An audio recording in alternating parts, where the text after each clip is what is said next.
Okay, so we're into Unit 4 already. So the Unit 4 is your grand theories based on unitary process. So that you already had your activity, can somebody tell me what's the difference? Ano yung sagot dun sa unang question? What's the difference between the two other classifications of grand theories? Sige nga, kung naalala nyo pa yung mga sinulat nyo at ni-research nyo ng activity. Hala, nasa bakasyon mode pa lang kayo. Okay. So that the unitary process or the unitary process theories are grouped together as they are significantly different in concepts, assumptions, propositions compared to the earlier theories. So what is the difference kaya?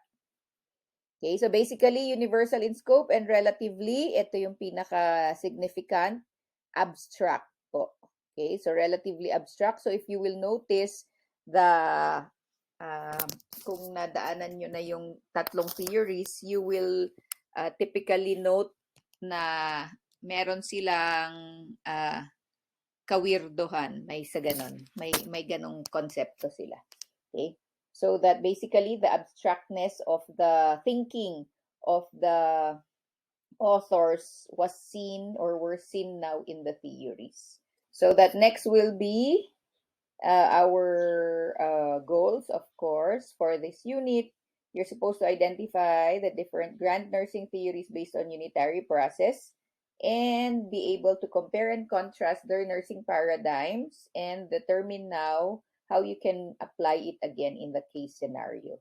So that ganon din naman yung mga previous na mga what do you call this, goals with that of your sorry, with that of your other grand theories. Okay.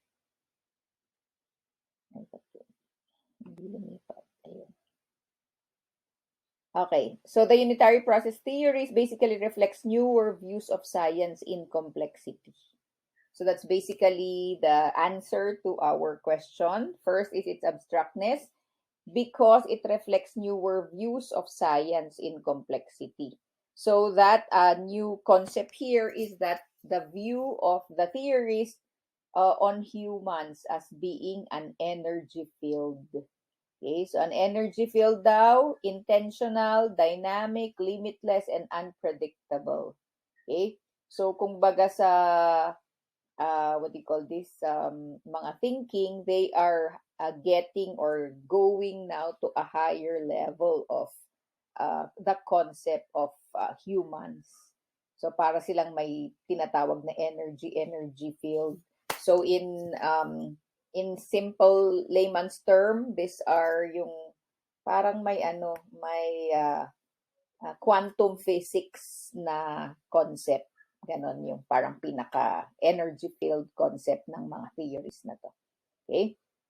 So that to be able to understand these types of processes or theories, one must make a paradigm shift or a fundamental change in approach or underlying assumptions. So that kaya hinuli din ito na grand theory type, it's because knowing you first years, fresh pa yung inyong konsepto on theories or on nursing, baka hindi nyo magets agad yung pinaka gist or concept ng ating unitary process. Okay? Although I know naman you're intelligent enough to follow.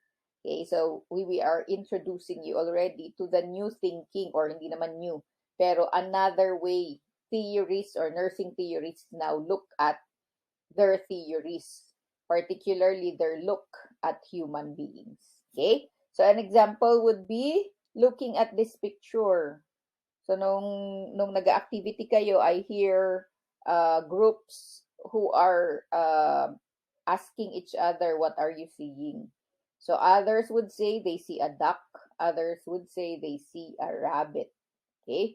So that when you talk about looking at the picture, in one perspective, one sees a rabbit. Okay? Pero magtataka ka now, how come the others are seeing a duck? So that what you did was to shift views. So that you look now from right to left, okay, up and down or whatever, and then you now saw what the other group mates have seen.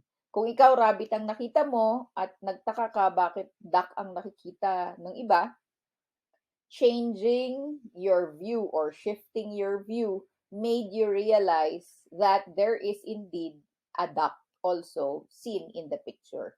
Okay? So once you make that shift, you can easily see both. So ganon kasi yung gusto nating i-develop once you have a higher level of thinking na.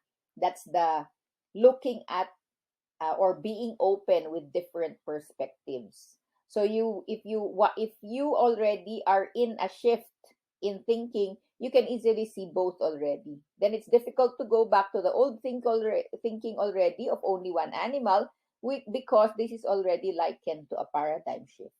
So when you say paradigm shift, it's not that easy na dahil lang dito sa picture na to may paradigm shift ka na agad. However, it takes time also for you to develop. Kung dati close-minded ka, ngayon mas nagiging open-minded ka as an individual. Parang ganun yung gusto nating patunguhan dito sa pag-intindi ng theory na ito. That you have to look at one thing in different perspectives. A typical example is that, kunwari, nag-argue kayo ng classmate mo dahil sa isang bagay. May point of view siya, may point of view ka rin. Ayaw kayong patalo parehas, but you think you're right and your classmate also think she is right or he is right. So, kapag wala ka pang paradigm shift, magpapatigasan talaga kayo and no resolution will occur. However, once you make that paradigm shift, you get to let go or parang mag-give in ka. Eventually, once you are a higher thinker already, meaning mas open-minded ka na, mas magkakaintindihan kayo with your different points of view.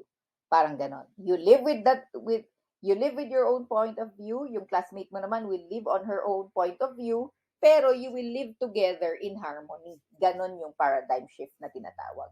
Meaning, tinitignan mo na tama yung kanyang point of view at nananatiling tinitignan mo rin yung point of view mo na tama. Okay? So why is the paradigm shift needed also? Kasi kung hindi kayo magbibigayan, pataasan lang kayo, hindi magiging in harmony yung inyong when you live together, di ba? You cannot live together if you will not make a paradigm shift. Naintindihan? At the same time, hindi lang naman ito, it doesn't only is useful, it's not only useful for you and yung mga kasama mo, but also on your own point of view. So for example, when you're questioning bakit ganito ang buhay, di ba? Okay, gusto mo kasi ganito. Pero actually, hindi kasi yung gusto mo ang nangyayari sa buhay mo lagi. But if you now make that paradigm shift, you get to understand why such things are happening in your life. Naintindihan? Yung tipong you give in to what is happening, understanding that this is the reality that is happening in your life, and you tend to adjust. And that is what you call your paradigm shift. Parang ganon. Okay? So that when you have an old mindset, okay, so for example, as nurses, they are accustomed to viewing people and practice of nursing from a biomedical perspective.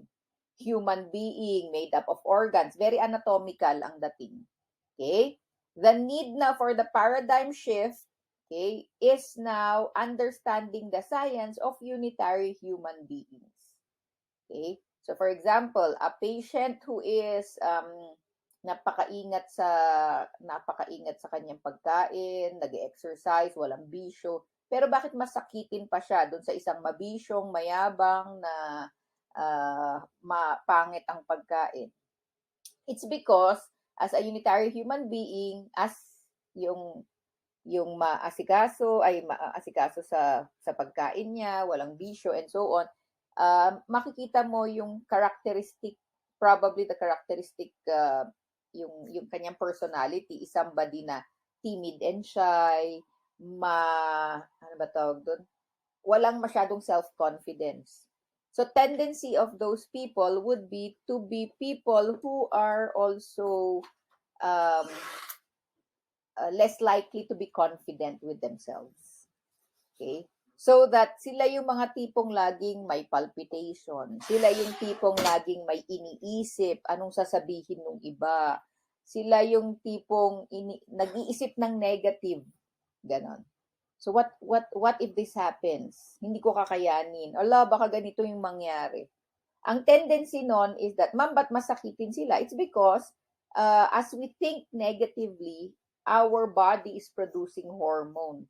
Naalala niyo pa yung fight or flight responses ninyo? Yung mga ganon. And these are not needed always in our body. Itong mga fight or flight response, ginawa ni Lord para just in case you are in a fight or flight response or in a stressful situation, your body will be able to attend to it or to adjust to it. Ang nangyayari sa isang timid, shy, matatakutin, worrying person is that every day of his life or every day of her life, she is thinking. Nag-iisip, bakit baka ganito? Paggising niya sa madaling araw, nag-worry. Paggising niya sa umaga, nag-worry. As she is walking, she is worrying. And hence, as you are worrying all the time, ang tendency is may stress response ka lagi. And that stress response is not also good to the body. These hormones that you are producing because of the stress that you are giving to yourself is not normal. Kaya mas masakitin din tong mga to. Naintindihan? Okay? So it's a unitary human being. So hindi mo pwedeng sabihin, ma'am, ang galing mo namang kumain ng gulay, bakit ikaw pa yung may sakit sa puso? Hindi mo tinitignan na yung kanyang temperament is something or somebody na siya yung matatakutin, siya yung nervyoso, siya yung laging nagpo-produce ng epinephrine saka norepinephrine sa katawan. Parang ganang tipo. So that you have to understand now in dealing with your patients why or how it is happening na hindi naman likely, ma-exercise nga, walang bisyo nga, magaling nga kumain ng gulay, pero ba't siya pa yung masakitin kaysa dun sa isang hindi maingat sa katawan or something to that effect. Okay? That's just an example. So actually, the change of paradigm shift or the change of thinking is hard initially. Okay? As old views are paramount, meaning they are parang kumbaga ay sila, napakalaking factor nito sa buhay mo. Yun na yung kinalakihan mo. Yun na yung naidukdok sa utak nating mga Pilipino. Okay? However, after reading the conceptual system and applying it to practice, paradigm shift may occur. So it's just a matter of knowing these theories and how these geniuses, actually tong mga theories na to, mga matatalino lahat. Di ba usually ganun yung matatalino? They overthink. They are not seeing people as people only. However, they are seeing people as different, yun nga, may energy field, different dimension, mga ganon. Okay? So hindi natin sinasabing we get their genius, pero at least we pick their minds on how they shift their thinking. Parang ganon. So note, old views will not be discarded. They just are incorporated now within the newer worldview. Okay? So that kung pinalaki ka ng magulang mo na mabait, may values, after the paradigm shift, ikaw na yung nag-iisip na nurse na may values. Do you get my point? Okay? So for example, ikaw naman yung pinalaki na walang values, basta hindi maganda yung paligid mo, you're used to nanlalamang ng tao, you always get what you want kahit na illegal, mga ganong kinalakihan. Now that you've had your paradigm shift, gagamitin mo na ngayon tong newer thinking but still with a bahid of not so good character. Okay? So that hindi nga kasi naaalis yung old views natin or hindi na natatanggal ano yung kinalakihan nating mga thoughts or thinking. Okay? So that when you talk about this unitary or unified processes, humans are believed to be unitary beings, energy systems embedded in a universal energy system. Tignan mo nga yan. Puro energy. Okay? So as unitary, ang sabi nila, ang definition nila ng unitary is that a person is whole, open, and free to choose ways of becoming daw, according to Parse in 1988. Okay? Whole, open, and free to choose ways of becoming. So I guess this has been, kung hindi kasi ganito ang thinking ng Pilipino, di ba? Ang Pilipino dati, kung ano yung sabihin ng magulang, kung ano yung norms, yun lang lagi dapat. However, as the generation grew or evolved, ngayon, di ba, medyo open and free na tayo. Di ba? Hindi na masyadong strict, unlike before. Tanungin niyo yung mga magulang niyo, paano sila pinalaki or minold ng mga magulang. Lahat yan de palo, lahat yan de curfew, lahat may restrictions. Now we are more open to our children, to you actually. At the same time the society is too. For example na lang yung freedom ng mga LGBTQ community, 'di ba? Dati very taboo kapag you belong to those. Pero ngayon mas mas accepted na ng society. Okay? Health is also described as continuous human environmental interchanges. So this health is seen to be greatly affected daw by environment. Okay? So makikita natin yan later. So these three grand theories in focus are The Science of Unitary Human Beings by Martha Rogers, Human Becoming by Rosemary Rizzo Pars, and Health as Expanding Consciousness by Martha Newman. So di ba mga title pa lang medyo parang ang hirap ng intindihin. Okay? So, may lamok ko kung nakiki-attend ang klase nyo. Anyway, Martha Elizabeth Rogers was born May 12 up to March 13, 1994. She shares her birthday with Florence Nightingale, actually. She's an American nurse, researcher, theorist, and author. Developed now the Science of Unitary Human Beings, or your SUHB, and her landmark book, An Introduction to the Nursing Theoretical Basis of Nursing. So actually genius kasi itong si Rogers. She earned her nursing diploma in Knoxville General Hospital, School of Nursing in 1936, public health nursing degree, George Peabody College in Tennessee in 1937, master's degree in Teachers College, Columbia University in 1945, and she had her doctorate in nursing at Johns Hopkins University in Baltimore in 1954. So, di ba? Ang bilis niyang naging doktor. Ganun siya kasi katalino. Anyway, what is her theory all about? Your SUHB is believing that the coexistence of human and environment has greatly influenced process of change toward better health daw. And she mentions that during health and treatment, inseparable daw ang humans and environment. Inseparable. So this view led and opened Rogers' theory, which allowed nursing to be considered one of the scientific disciplines. So dahil dito, lalo na namang lumakas yung science of nursing or yung discipline ng ating course. Okay? Theory views on nursing. Nursing daw is both a science and an art. Tandaan nyo yan. As it provides a way to view unitary human being who is integral with the universe. Human and their environment are one. Yan ang tinitignan or ang stand ni Rogers when it comes to looking at humans and our environment. Focuses on people, nurses daw focuses on people and manifestations that emerge from mutual human environmental field processes. So hindi pwedeng human lang ang nangyari. Ang nangyari is human in the environment. Kaya siya may manifestation, kaya siya may health or may sickness or whatever. Okay? And you have to, as a nurse, look at that. So this theory contains two dimensions, the science of nursing and the art of nursing. Pag sinabing science, yun yung knowledge natin. Yun yung pinag-aaralan nyo sa school. Knowledge specific to the field of nursing that comes from scientific research. So laging galing sa libro yan. Kasi it's not possible that we just practice the art of nursing.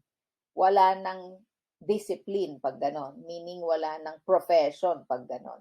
So that science, meaning all our interventions should be backed up by research or by findings or by what is placed in the books. Also an art of nursing because it involves using science of nursing creatively to help better the lives of patients.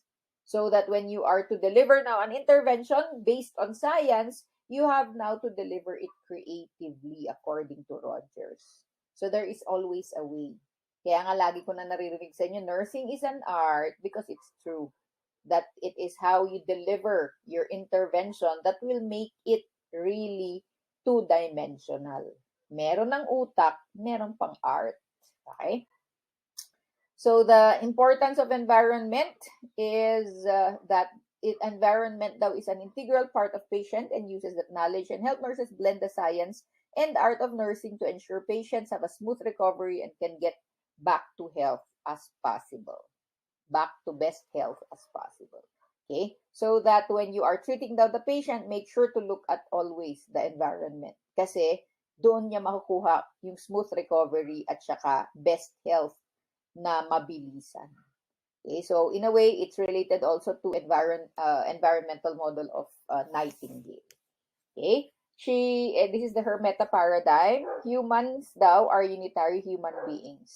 They are indivisible, pan-dimensional energy field identified by a pattern and manifesting characteristics specific to the whole. O imagine.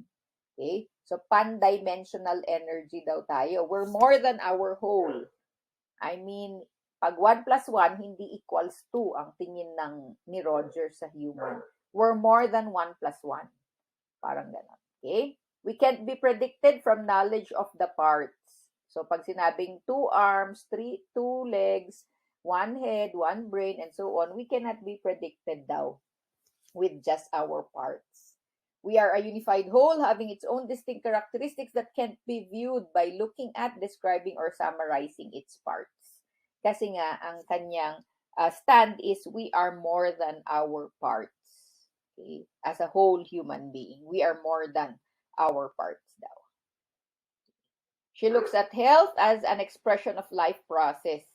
Characteristics and behavior coming from mutual simultaneous interaction of human environmental fields, health and illness, which now is a part of the same continuum. Pag sinabi mong continuum, it's one long line. Okay? Andun na yung human, andun na yung environment, andun na yung health, andun na yung illness. So, mamili ka na lang kung saang part of the continuum ka pupunta. Okay? So that, depending now on how you will make your environment, okay, that could lead you now to health or illness. Parang ganon. Yung tingin niya sa health. Multiple varying events daw in life show extent of one's achieving maximum health potential. So, varying events in life. Multiple. So, maraming pangyayari. Okay? This is now showing one's achieving maximum health potential. So that if you're exposed to more, di ba, parang mas marami kang nagagawa, mas marami kang nararating. Okay? Comparing it to somebody na yung parang nako-contain lang sa bahay or naka-confine lang sa bahay, walang ginagawa, kain, tulog, basic needs lang. Typically, potential is less likely. The maximum potential is less likely. So events, pag sinabi nating events, these are greatest health to incompatible conditions to maintain life processes. So, from the greatest of health, kasi nga, yung iyong events or mga activities naman na pinili ay towards health. Or, kung ang mga activities or events naman na pinili mo are all extreme, nag-bungee jumping, nag-skydiving, o kaya yung mga biso, mga ganon, pwedeng incompatible conditions din for life processes. And it just means unhealthy state. Okay? So that is now the continuum that will make now health. Or kumbaga, yun yung position naman ng human beings when it comes to health. She looks at nursing naman as an art and science, as mentioned a while ago, humanistic and humanitarian. So kaya nyo ba yan? Art and science na nga, humanistic pa, tsaka humanitarian pa. So it's directed toward unitary human and is concerned with nature and direction of human development. So ganun daw dapat tayo.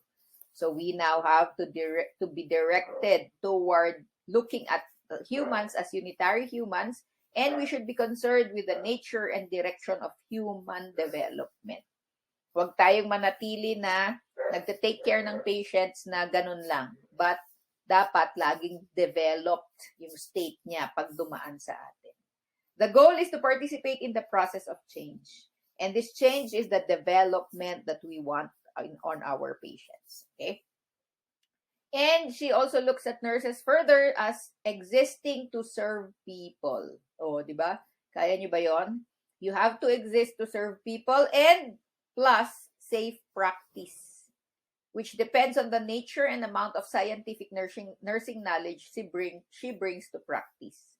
So that, huwag ka lang puro skill. Kailangan may scientific nursing knowledge kang baon when you are practicing daw as a nurse. Kasi it is through the knowledge that you know that you now can have safe practice as you are serving people. Okay? Kasi kung hindi ka knowledgeable, tendency is that your safe practice is not more likely. Parang ganun.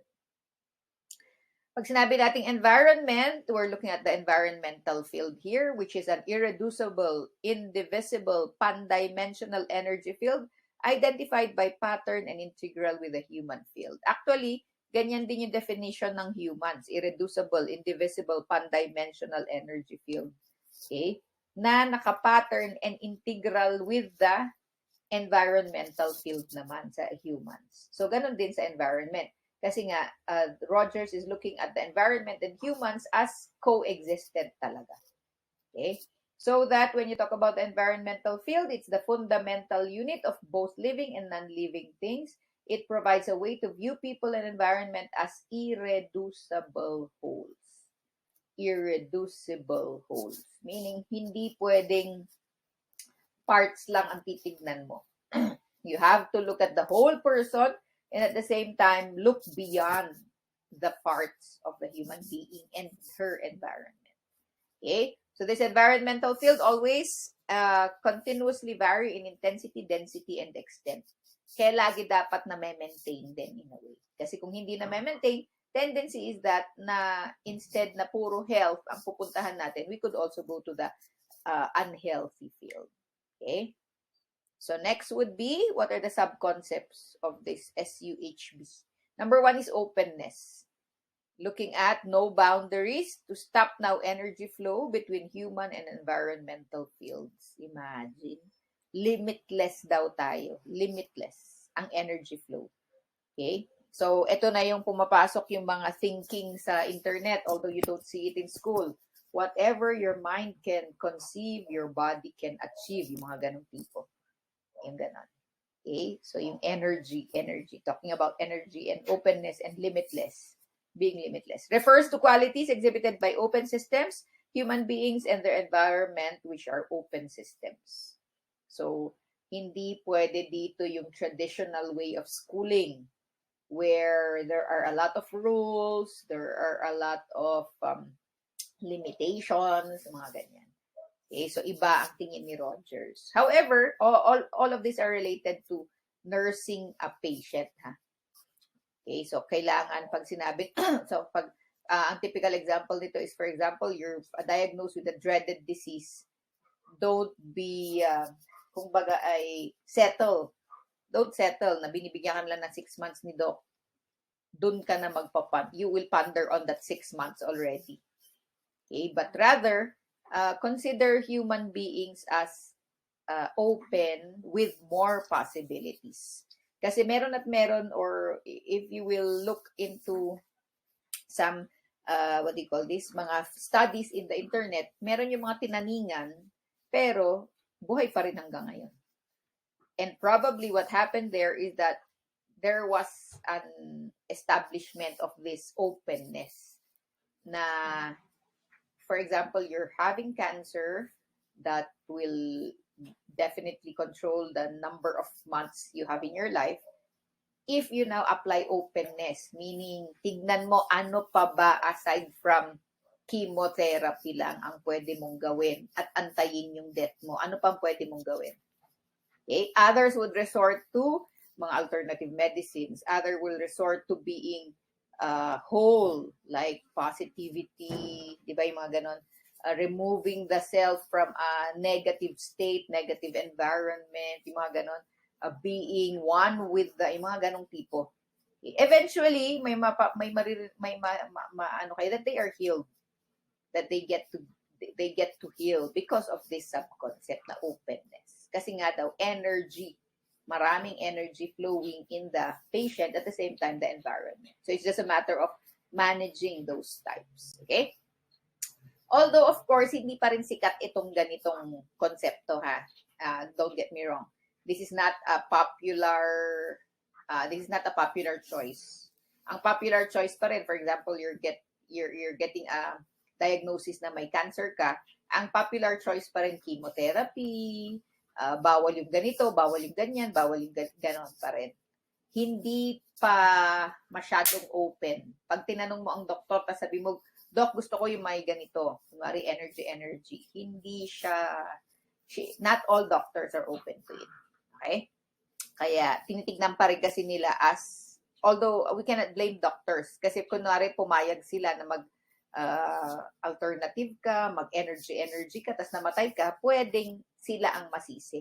So that they are just gearing or adhering to what is the norm. Ang norm is to, pag may cancer, mag-chemotherapy. Ganun. Okay? Pero it's up to the person actually. It's up to the patient. Anyway. So pag sinabi natin pan-dimensional, defined as non-linear domain without spatial or temporal attributes. Pag sinabi mong spatial, space. Talking about your limits in space. In the space that you are in. Okay, so for example, Pilipinas lang, Baguio lang, SLU lang. Yun ang mga spatial domains.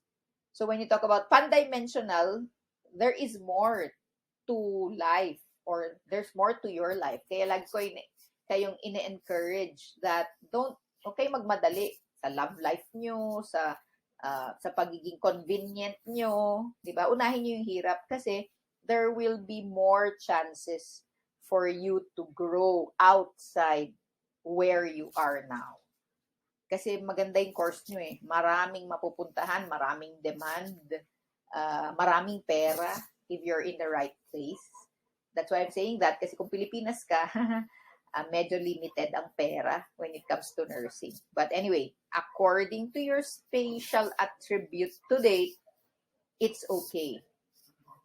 Think of the 4 years after. Okay, magmadali sa lab, okay, magmadali na convenient kayo. Tulog na lang ma'am, mas masarap. O, tulog ng tulog hanggang di na nakagraduate sa nursing. Mas maganda yung look at your possibility after 4 years. Ganun yun. Ganun din sa patients. So for example, ano tawag doon na what do you call this? Na diagnosed to have cancer. Ang tendency is made-depress. Sa kwarto lang siya. Yung ganun. You have to tell her na meron pang ibang pwedeng puntahan. Marami pang ibang possibilities. Pag sinabi namang temporal, it's basically universal or worldly attributes. Okay? So, pag sinabi kasing pan-dimensional, wala ka daw space, wala ka daw worldly attributes na limit. Parang ganun. So that medyo weird, pero anyway, you will be developing this or you will be understanding this as you go through. Okay? Parameters humans use in language to describe events are arbitrary and present daw is relative. Okay? So when you say our language, meron yung ibang tao, yung mga genius to mga to or mga weirdo, they have their own language. For example, when you say love language, yan, they have their own, sa atin kasi, pag love language, boyfriend, girlfriend, mga ganon. Pero sa ibang pan-dimensional mag-isip, meron sila yung open relationship, mga ganon, di ba? Okay? So these are some of the newer concepts kasi kunwari, when you define love. Okay? And present daw is relative. So when you say present, meaning that the now is relative. Ano ba nangyayari ngayon? Okay? Sa ating mga hindi pa open ang mind, sa ating hindi pa nagkakaroon ng paradigm shift, ang nakikita nyo lang, may klase na naman, nagle-lecture na naman si ma'am, isang oras na naman, mga ganyan. I need to listen or mga ganyan. Pero, pag sinabing increased na or meron ka ng what do you call this, paradigm shift, you get to absorb what is being taught. You get to relate na itong pinag-aaralan na ito, maganda para sa, kunyari ikaw, magandang tignan to, magandang i-consider to para mas maging global ako. Diba? Kasi that's how global thinkers think actually. Pan-dimensional, energy field wise. They are not limited to what their space is and their present is today. They go beyond. Okay? And hence they achieve more. They achieve a lot farther. Kumpara sa isang hindi open ang mind, kumpara sa isang hindi nagpa-paradigm shift. Do you get what I mean? I hope you are getting what I mean kasi basta. There's no temporal ordering of lives but an infinite domain without limit. So when you say temporal, sabi natin worldly ordering of lives but an infinite domain without limit. So kung ang pamilya nyo sanay sa tradition na pagka-graduate, magtatrabaho ng work hard, ipon, sa isang may paradigm shift, hindi na ganun. He looks at the possibility of mag-graduate pa rin, mag-ipon or kumita, but maghahanap na siya ngayon. Paano ako kikita ng mas madali? Ganon. Hindi na yung work hard, but you now work smart or something to that effect. I hope you're getting what my point. Kasi medyo weird talaga tong thinking na to. But it's a good concept to ponder on. So kung ako sa inyo, aralin nyo pa to kasi this will be ganito na kasi mag-isip ngayon sa mundo. Although of course, don't be too worldly. Pag sinabi kasing too worldly, you get to ano tawag doon? Nawawala ka na sa values, nawawala ka na sa what is supposed to be right. Naintindihan. Okay? Baka mamaya manlamang na lang kayo ng manglamang. Total, sabi naman ni ma'am, energy field, pan-dimensional, hindi ganon. Within values pa rin dapat. Kasi sabi nga natin, old values will never go out. Nandun ka pa rin na may konsensya ka pa rin, may pagmamahal ka pa rin sa pamilya, and so on. Mga ganong concept. Okay? So, another sub-concept is synergy. So, when you say synergy, unique behavior of whole systems unpredicted by any behavior of their component functions taken separately. Okay? So, pag sinabi kasi nating synergy, may flow, may compatibility. Okay? So, this is a whole system, unpredicted man ng mga behaviors, okay? Pero, basta, how do I unpredicted by any behavior, for example, pag may inutos sa'yo, susunod ka. Kung ano yung sinabi. Yun yung old school. Pero ngayon, pag inutusan ka, if you have developed already your paradigm shift, iisipin mo muna ano yung inuutos. Tama ba yung inuutos? Hindi porket teacher yung nag-utos, tama lagi si teacher. Nagets niyo yung point ko. Okay? You have to look now at what will happen to me, what will happen to the environment if I follow this teacher. Although I'm not saying na mali si teacher, but as a thinker, you will now have to think now. Hindi na lang yung yes ma'am ng yes ma'am, but you have to consider before saying yes, what will now be happening? What will happen to me? What will happen to the teacher? What will happen to the environment? Okay? Because human behavior daw is synergistic. Another subconcept is pattern, distinguishing characteristic of an energy field seen as a single wave. An abstraction and gives identity to the field daw ang pattern. So that there is a wave that you are seeing given now your energy field. Okay? So another is mutual patterning. Kasi nga itong subconcept na pattern is a wave daw. Pero importante dito ang mutual patterning of humans and environment. Kasi nga sabi natin, these are two inseparable. Diba? Hindi pwedeng i-separate na fields itong mga to. So what are or how are you mutually patterning with humans and your environment? One is sharing knowledge. So now that I am teaching, I am sharing my knowledge to you. That is mutual patterning. Okay? At the same time, if for example, you are to recite and share your insights, that is sharing knowledge as well. I learn from you, you learn from me. When you're offered choices, that is mutual patterning. Hindi yung pag inutusan kita, ito lang ang choice mo. That is not mutual patterning. Okay? Empowering patients, meaning you give them the right or the power to decide. Give them options. Ma'am, may sakit po kayong ganito. Ganito po ang pwedeng mangyari. Sabi ni Doc, ganito, ganyan, ganito. Choice A, choice B, choice C. Mamili siya ngayon sa mga choices. Hindi yung, ma'am, I think ito yung pinaka maganda sa inyo. Hindi ganun. You give them options, make them choose. Fostering patterning also. Make sure that you now foster or give an environment na may patterning na mangyayari. Kapag sinabi nating pattern, magkaroon ng wave. Diba? Evaluation is mutual patterning. So pag sinabihan ka ng very good, or that was not a good thing to do, that is an evaluation. Results, okay, mga ganun ang evaluation. So that is a mutual patterning. So for example, may ginawa ka, tapos sinabi ng isang, kunyari, mas nakakatanda sa'yo. That's a good thing. That's very good. Ibig sabihin, nagkakaroon ka ng acknowledgement dun sa activity na ginawa mo or sa action na ginawa mo. Pag sinabi naman, uy, hindi maganda yung ginawa mo ha, that is an evaluation that you shouldn't be doing that next time. Parang ganun.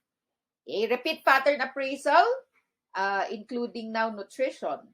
So pag kumain ka lagi ng McDo, masaya, di ba? Pero eventually, mapapansin mo, pag nire-regla ka, nagdidysmenorrhea ka na ngayon, kapag nag-aaral ka, wala ka ng focus. Yan. Tapos parang lagi na ako nag-heartburn, ma'am. Ganyan. Kasi nga, that's a repeat pattern appraisal. Yan. Kung anong ginagawa mo or kinakain mo lagi, lalabas at lalabas sa katawan mo yan. Although masarap kumain ng fast food. Okay? Work leisure activities also. So kung whatever you put in, actually, whatever you put in, there will be a certain result. So kung puro leisure, wala kang work.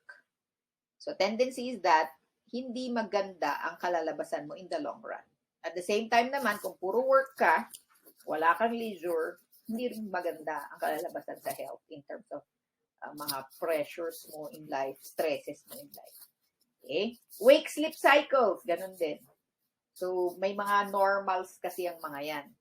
Although, of course, it will definitely vary according to your biorhythm, according to you. Ano ba yung nakasanayan mo? Ano ba yung mga usual na ginagawa mo, ang activity mo? Dati kasi, dapat 8 hours of sleep. Hindi na true ngayon sa lahat ng tao yan. Sa iba, yung 8 hours of sleep, nagkakasakit na sila. Yung iba naman, yung 8 hours of sleep, kulang pa or something to that effect. It's because you are nga unified being. Iba ka. Hindi lahat ng tao pare-parehas. Relationships as well. Okay? So, for example, boy-girl relationship. Yan. So, kung lagi ka nalang iniiwan. So, that gives you an appraisal or that gives you that gives you something to ponder on. Bakit ba lagi na akong iniiwan? Or, lagi ka nalang hinahabol. Dami mong manliligaw lagi. Or, when you get to have friends. Bakit ba lagi na lang akong may nakakaaway na friend na gusto ko? Or, ang dami-dami mo namang friends. So, you can now look at the pattern there. Okay? Or it definitely gives you paano ka ba aakto next time para hindi na maulit yung lagi kami nag-aaway ng friend ko or something. Pain also will be a repeat pattern, and fear and hope. Yan. So itong fear na to, ito yung example ko kanina doon sa yung magaling kumain ng gulay, walang bisyo, may exercise, pero laging fearful. Yan. So yung pattern niya, hindi kagandahan kasi nga it now physically will give her or him mga hormones na hindi magandang laging natatanggap ng katawan. Okay? Identify dissonance and harmony. So, tignan mo, saan ba nagkakagulo? Saan ba may peace? Ganon. Validate appraisal with patient. So, for example, you tell your patient, I observe that you are like this. Yan. Ay, ma'am, hindi po. Ngayon lang po ako ganyan. So, at least na-validate mo yung akala mong characteristic ng patient mo, kaya siya may sakit. Ay, ma'am, actually, ganito nga eh. Hindi po ako ganito lagi. Or, she may validate. Yes, ma'am, kaya yata ako ganito kasi ganyan ako. Self-reflection also for patients are mutual pattern. So, self-reflection, be mindful. So, for example, now, ano bang ginagawa nyo? Dapat nakaupo, nakikinig. Baka mamaya pag may tinawag ako mag-recite, of course, wala na. Nakatulog na. Or, ma'am, ano na nga ulit? Ano na yung tanong mo? Ganyan. Okay? Kasi hindi mindful or something to that effect. Self-reflection. What is happening to me now? Bakit ako bumabagsak sa anatomy? Ganyan. Ano bang ginagawa ko? Anong dapat kong gawin? Ganyan. Okay? So, next is principles. Pero bukas na lang siguro to. Hala, dapat pang one meeting lang to. At 4 na slides na lang pala. So, tapusin ko na ha. Principles is homeodynamics. So, principles ng SUHB natin. Homeodynamics should be understood as a dynamic version of homeostasis. So, homeostasis kasi balance, steady. Homeodynamics, gusto natin, dynamic version. Pero balanse ka pa rin. Alam mo yun. Dynamic, moving, pero balanced pa rin. Postulate a way of viewing unitary human beings. Kaya ngayon, ang mga utak ng tao, kung dati ang Pilipino, kayod lang ng kayod ng kayod. Gusto ngayon, kayod, travel. Kayod, travel. Ganun yung gusto natin. Na even though you are serious ka ngayon, pero there will come a time you get to have leisure. And then, mababalik mo pa rin yung sarili mo to have hard work. And then leisure again. Parang kayo, nung nagbakasyon, ay, walang klase, ganyan. Ngayon, kailangan nyo nang bumangon ng alas 8 para mag-online. Buti nga online pa eh. Wala pa kayo sa Baguio. Okay? So there are 3 principles under homeodynamics: resonance, helicity, and integrity. So what is resonancy? Nature of change occurring between human and environmental fields. Okay? So whatever you do kasi, may kaakibat na effect. May resonance yan. Life process, a symphony of rhythmical vibrations oscillating at various frequencies. So whatever you think about, you will bring about. Ganyan yung ano. So for example, nag-isip ka ng negative, nag-isip ka ng negative, nag-isip ka ng negative. Tendency is that what will happen to you, the next, mapapansin niyo, bakit ba ang malas ko today? Kasi nga, you started your day with thinking negatively. Yun yung isang explanation nito. Okay? So for example, sleep-wake rhythms, hormone levels, emotions. Yeah. So sleep-wake rhythms, pag sinabi mong, gusto kong matulog, nakakatulog ka ba? Di ba lalong hindi? Okay? O kaya magigising ako. Tendency is that you snooze and then you just don't wake up at the right time. So, kailangan medyo i-relax mo kung gusto mo na sleep-wake rhythm mo na okay. Like for example, removing your cell phone beside you before sleeping. Huwag ka nang masyadong nag-rigorous activities. Huwag ka masyadong mag-isip pag gusto mong mag-sleep.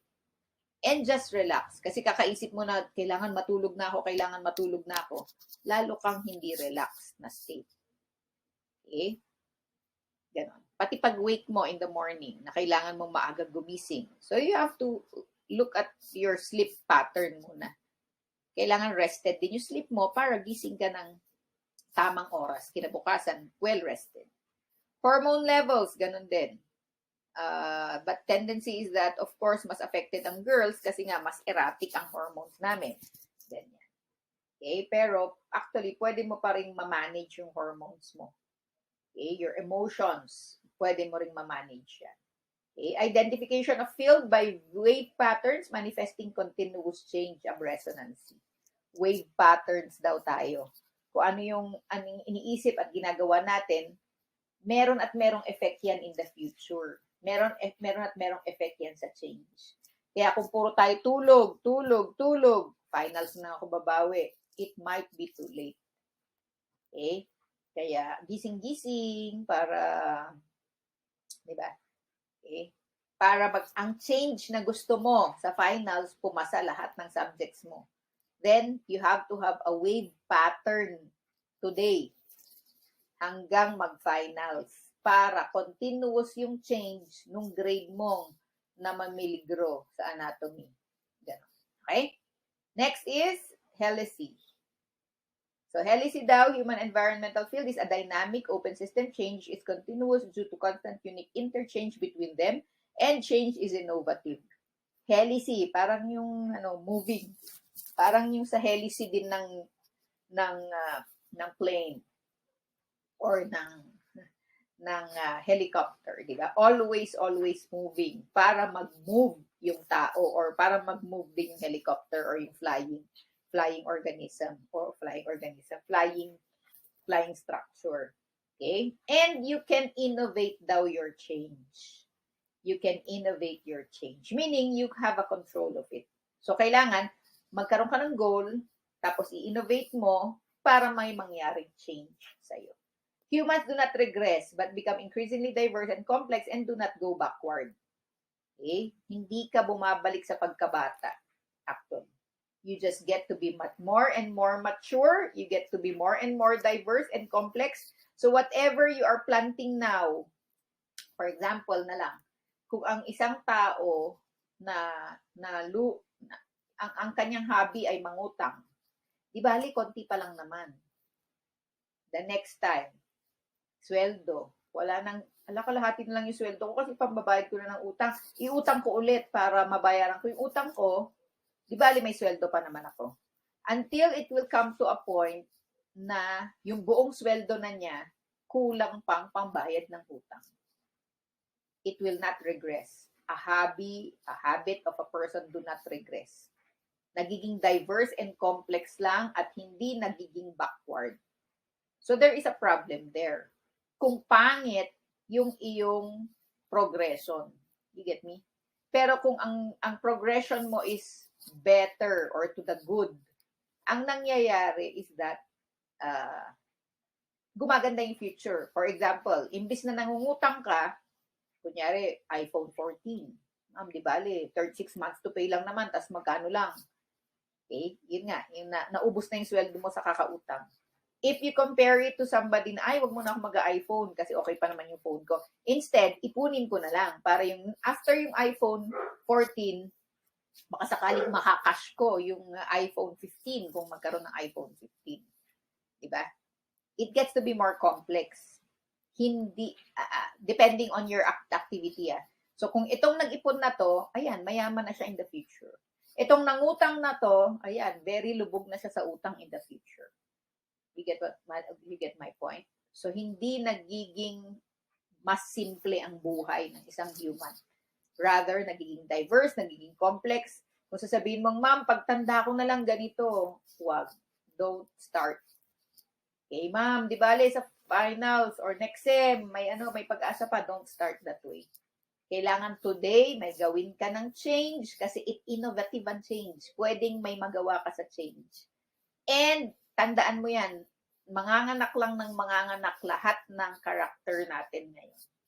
Kung maganda ang karakteristik mo, manganganak lang yan into something good. Kung pangit ang karakteristik na pinapractice mo ngayon, manganganak lang yan into something bad in the future. Okay? So, principle of helice. And then, integrality defined as continuous mutual human field and environmental field process according to Rogers. Application. Pag ang child daw nag-play under the bright sun ng matagal, sunburn ang kalalabasan. Titignan mo yan as perceived interaction. Ay, nakakaasar naman ng araw. Bakit siya ganyan? Sinunog niya yung anak ko. Okay? But is it just the sun affecting the child? So you have to consider the mutual process between them occurring simultaneously and continuously over time na kailangan din natin ang sun para mabuhay. And kailangan natin ng sun for vitamin D absorption. Okay? to effects of radiation on the skin, on the child's impact on the ozone layer. Hence, you will now consider this child na nagsa-sunbathing na na-sunburn as a mutual process in the nature of human and their environment. Naintindihan? Okay? So, all you need to do na lang is to tweak a little bit of yung babad ng bata. Pwede naman na magbabad ka, kaya nga may norms na 30 minutes or 15 minutes para hindi sunburn ang abutin ng bata. Okay? Kasi hindi mo naman pwedeng sabihin, naku, umalis ka na nga araw. Hindi rin. Yung ulan, nung umuulan, hindi rin pwedeng umalis ka na ulan. Kasi kailangan din natin ng ulan. Although, of course, medyo matindi yung ulan. Pero sisisihin mo ba yung ulan lang? Diba? Sisihin mo rin, anong nangyari? Bakit umulan ng ganyang diba? Climate change. Ozone layer, something, deforestation, kaya nagbaha, mga ganyan. So that is principle of integrality. So that whatever you really plant or do today, it will definitely catch up with you in the future. Yun ang lagi yung tatandaan. And lagi yan, kung ano mang ginawa mo sa environment mo, babalik at babalik sa iyo yan. So kung inalagaan mo yung environment, tendency is that aalagaan ka rin ng environment. Kung sinira mo yung environment, sira din ang balik ni environment sa atin. Okay? So that ends Rogers' SUHB theory. So I hope nag-uumpisa na kayong mag-paradigm shift. Medyo mahirap siyang intindihin, pero kayang-kaya. Okay? So just open your minds. Magkaroon lang kayo ng openness. So tomorrow, kay Rosemary Rizzo Par's Human Becoming naman tayo. Thank you for attending. See you tomorrow.